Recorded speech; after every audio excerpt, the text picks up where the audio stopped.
is the part of the arm that basically is between the shoulder joint. So the shoulder joint is that cavity between the acromion and greater tubercle and the elbow joint, which is that joint between, you find the olecranon tuber and you find the lateral epicondyle. So that is the brachium. The antebrachium is the part of the front limb distal to the elbow joint up into the carpus. So the region between the carpus and elbow joint is the antebrachium, and distal to the carpus is the manus. So that's the part you can identify where the carpus starts by the accessory carpal bone. That part of the paw distally is the manus. The scapular spine is this ridge, this long ridge running down the lateral surface of the scapula. The acromion is this distal tear-shaped structure on the distal aspect of the spine. The greater tubercle of the humerus, you can basically flex and extend the shoulder joint, and the acromion doesn't move, and you can feel the greater tubercle up here, more cranial and ventral, and that moving part is the greater tubercle of the humerus. The shoulder joint then, as I said, you would find the acromion and the greater tubercle, and that space between would be the proper topographic location of the shoulder joint. The lateral medial epicondyles of the humerus are basically in the elbow joint here, the widest points. You can feel them. This would be the lateral epicondyle. The widest point as you put them together medially would be the medial epicondyle. The olecranon tubercle is this point of the elbow joint right here, part of the ulna. Again, the position of the elbow joint would be finding the olecranon tuber and the lateral epicondyle or medial epicondyle, and the space between the olecranon tubercle and those two prominences on the humerus would represent where the elbow joint is. Be this distal aspect here, distal antebrachium, and again you can flex and extend the carpal joints and you can feel this prominence here. This is part of the ulna. The distal aspect of the ulna is the lateral styloid process, and the medial styloid process is basically down in here. You follow the radius cranially and medially, and you can feel this indentation in here. That would be the medial styloid process of the radius.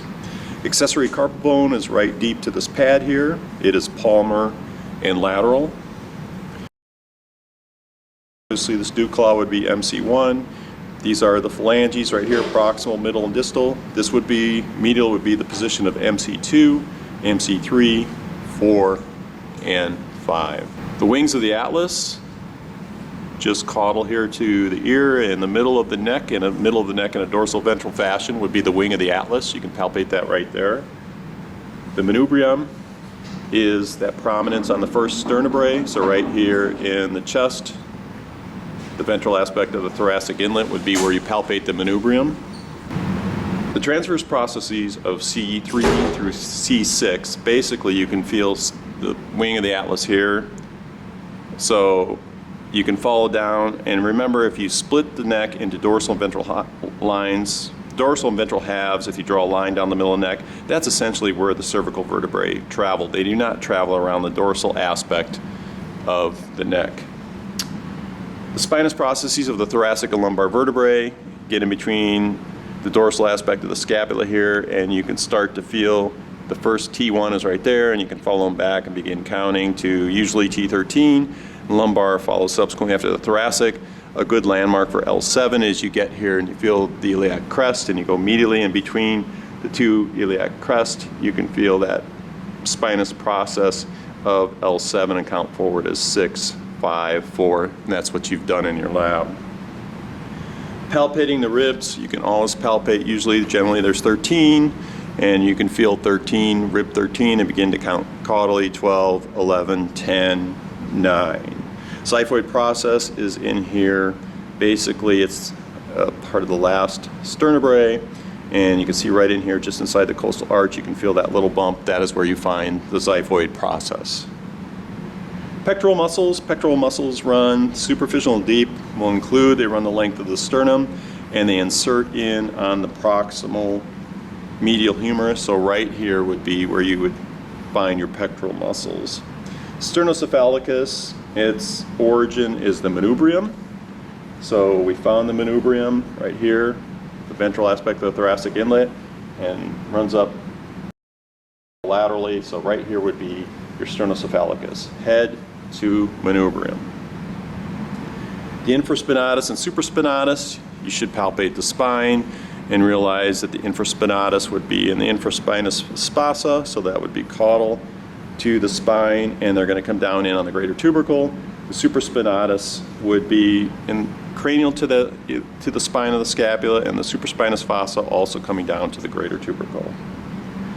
The triceps are basically caudal aspect of the scapula, caudal bore of the scapula, and proximal humerus. All of these caudal brachial muscles or caudal muscles of the arm down to the olecranon tuber. This is where you're going to find your triceps. Your biceps, supraglenoid tubercle of the distal scapula down medially into the proximal medial aspect of the ulna and radius. All right, proximal craniomedial. So this right here, this in the arm here, this medial aspect, this is the biceps. So on this arm right here you can see this would be where the biceps is. Okay. The digital and digital extensors and flexors. The digital extensors originate from the lateral epicondyle. They come across the cranial surface and dorsal surface of the carpal and interdigital joints. Contraction of these muscles cause extension of the interphalangeal joints. The flexors originate from the medial epicondyle. They come down across the palmar, the caudal and palmar aspect of the carpal and digital joints. Contraction of these muscles called flexion of these interphalangeal joints.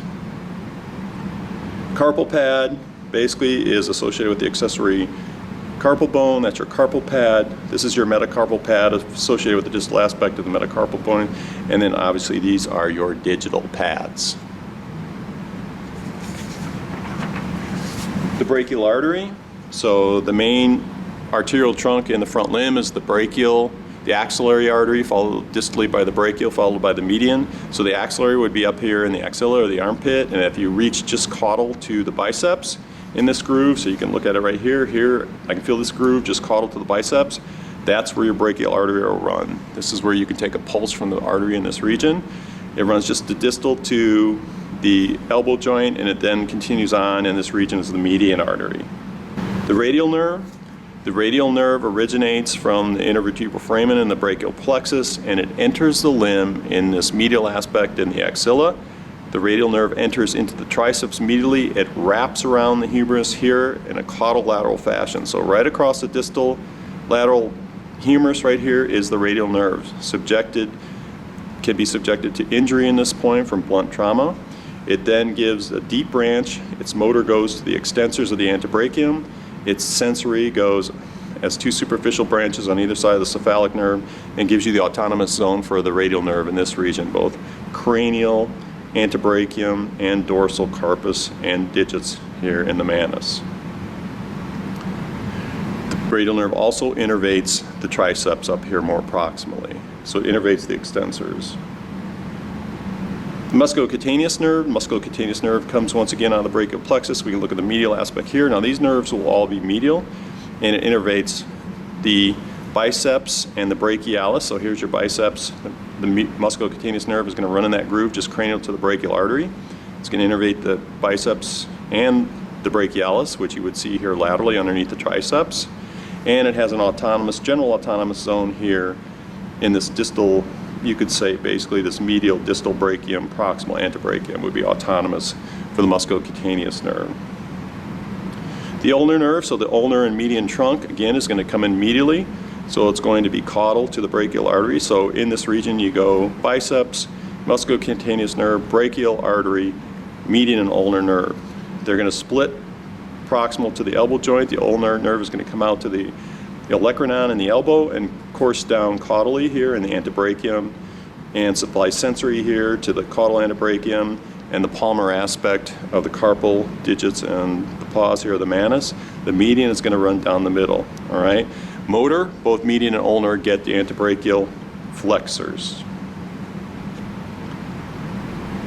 The cephalic vein, quite simple. That's the superficial part of the vein right here.